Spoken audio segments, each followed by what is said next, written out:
मध्ये आपण सध्या आलेलो आहोत आणि या ठिकाणी काही एक तक्रारदार आहे, त्या तक्रारदाराची काहीतरी तक्रार आहे. त्या तक्रारीच्या अनुषंगाने आपण त्यांच्याकडनं जाणून घेणार आहोत. दादा, काय नाव आहे तुमचं?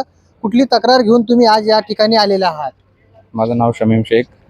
आमच्या इथं प्राथमिक आरोग्य केंद्राची नवीन इमारत झालेली आहे, पण ती 6 महिने होऊनही आजपर्यंत प्रशासनाकडे हस्तांतरित करण्यात आलेली नाही आहे. ती लोकांसाठी खुली करण्यात नाही आली आहे. त्या अनुषंगाने मी तक्रार घेऊन इथं जिल्हा परिषद मुख्य कार्यकारी अधिकारी यांच्याकडे तक्रार द्यायला आलेलो होतो. तर काय तुमच्या तक्रारीमध्ये म्हणणं काय नेमकं? 6 महिने झाले इमारतीचं बांधकाम सुरू आहे, मात्र झालंय का काम सुरू आहे? काय नेमकं परिस्थिती? 6 महिने झालेले आहे. 6 महिन्यापासून इमारत पूर्णपणे तयार होऊन रुग्णांना सेवा देण्यासाठी सज्ज असून तरीसुद्धा त्या इमारतीचं आजपर्यंत लोकार्पण सोहळा झालेला नाही. बरं, सध्या आता इमारतीचं काम सुरू असल्यानं तर रुग्णांची कशी त्या ठिकाणी परिस्थिती आहे? एखाद्या रुग्णांवरती उपचार करायचा असेल तर पर्यायी व्यवस्था त्या ठिकाणी केलेली आहे का आरोग्य विभागाने? हो, तिथं पर्याय व्यवस्था फक्त काय 1-2 रूम्स आहे 10 बाय 10च्या. त्या रूम्समध्ये सध्याला हसनाबादचं प्राथमिक आरोग्य केंद्र चालू आहे आणि एक बेड बाहेर ठेवलेला आहे उन्हात, की एखादा इमर्जन्सी पेशंट आला तर त्या बेडवर त्याला टाकलं जातं असं उन्हामध्ये ठेवलेलं आहे? उन्हामध्ये.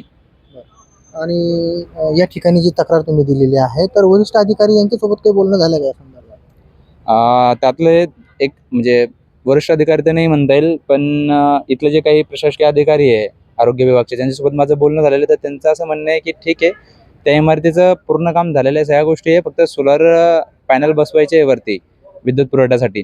त्यासाठी ते काम थांबलेलं आहे. आणि दुसरी गोष्ट त्यांना मी हे विचारलं की ही इमारत आजपर्यंत हस्तांतरित का नाही केली प्रशासनाला?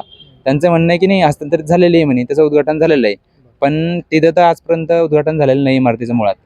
तुम्ही आता ही तक्रार आज दिलेली आहे, तर या तक्रारीवर प्रशासनाच्या वतीनं काही कारवाई झाली नाही तर तुमची काय भूमिका असणार? जर प्रशासनाकडून याच्यावर कोणतीच दखल घेतली गेली नाही किंवा कोणतीही कारवाई जर केली नाही प्रशासनानं, तर मी तीव्र आंदोलन करणार आहे त्या बाबतीत. आपण जर पाहिलं तर हे जे तक्रारदार आहे यांनी प्राथमिक आरोग्य केंद्राचे ज्या इमारतीचं बांधकाम सुरू होतं आणि त्या बांधकाम पूर्णत्वाचं झाल्याचं देखील या ठिकाणी हे सांगतायत.